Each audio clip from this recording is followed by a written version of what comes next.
Bonjour, on continue notre voyage au sein des coursifs de Rhône-Aval et on va parler aujourd'hui leurre. Parce qu'à bord de navires d'un militaire, il y a évidemment des canons, des missiles et il faut aussi se défendre d'autres manières avec ces leurres justement qui consistent à contrer des missiles. Exactement. Bonjour Sébastien Géin. Bonjour. Alors vous êtes le grand spécialiste du naval chez Lacroix entreprise française qui est spécialisée justement dans les leurres. Alors ce que je disais, il y a des missiles sur les bateaux, il y a de l'artillerie, mais on a encore des leurres à bord. Oui. Pourquoi? Et ben, le but justement, vu que les missiles sont en mesure d'aller attaquer un bateau, c'est de pouvoir proposer une image du bateau qui va ressembler et donc attirer le missile et extraire le missile du bateau pour pouvoir protéger justement le dit bateau. Donc le missile, il a une tête chercheuse, un autodirecteur, comme on Exactement. dit, électromagnétique, donc radar, ou infrarouge, donc il va chercher les points chauds. Alors comment justement on fait pour faire semblant d'être le bateau et que le missile soit dirigé vers ses leurres? Alors il y a deux techniques aujourd'hui.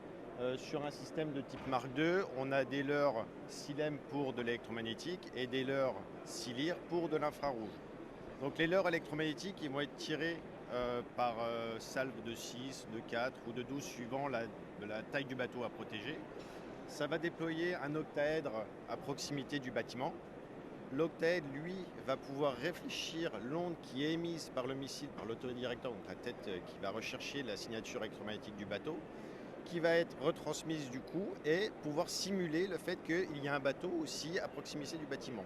Ce leurre va ensuite se déplacer en fonction du vent et en fonction de l'avancée du navire et donc va attirer, donc séduire, c'est pour ça qu'on appelle ça de la séduction. Donc on séduit le missile va suivre les leurs et va s'éloigner du bâtiment pour pouvoir ensuite ne plus toucher le bâtiment. C'est ce qu'on voit derrière sur cette image, c'est ça, Exactement. hein. Oui, Donc oui. là en fait on a ces leurres, donc c'est des corner réflecteurs, c'est ça, Exact. donc qui vont justement reproduire finalement l'image électromagnétique du bateau. Oui. Et la fumée, c'est l'infrarouge qui va simuler par exemple la cheminée, point de chaleur. Voilà, donc ça, c'est un effet combiné, ce qu'on appelle donc électromagnétique plus infrarouge en cas de missile avec ce qu'on appelle du bimode. Donc ils ont les deux moyens de recherche. Ils recherchent d'abord l'électromagnétique et ils confirment la signature qu'ils ont vue avec de l'infrarouge parce qu'un un bateau, il y a forcément une cheminée. Et donc le fait d'avoir les deux, ça confirme que c'est vraiment un bateau.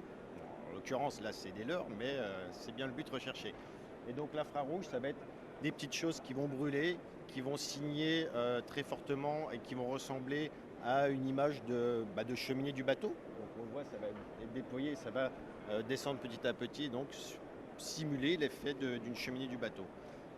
On se rend pas compte, mais ça c'est de la haute technologie quand même. C'est pas simplement du feu d'artifice, on tire, on fait de la fumée, c'est beaucoup de recherche, c'est quelque chose qui est très pointu, il y a assez peu d'entreprises dans le monde qui savent faire ça. Aujourd'hui, Lacroix est quand même leader sur l'aspect moins électromagnétique et infrarouge. Donc c'est ce qu'on appelle corner reflector, c'est des choses qui ont été développées depuis plus de 10 ans, 20 ans chez Lacroix, qui sont améliorées aussi de jour en jour. On recherche des meilleurs matériaux pour pouvoir avoir les meilleures signatures dans les différentes bandes. Donc je ne vais pas rentrer cette technique, mais pour pouvoir assurer, on va dire, le leurrage avec les anciens missiles, les missiles actuels et aussi les missiles des nouvelles générations. Merci beaucoup Sébastien, on vous souhaite une Merci. bonne journée, un bon salon. Merci.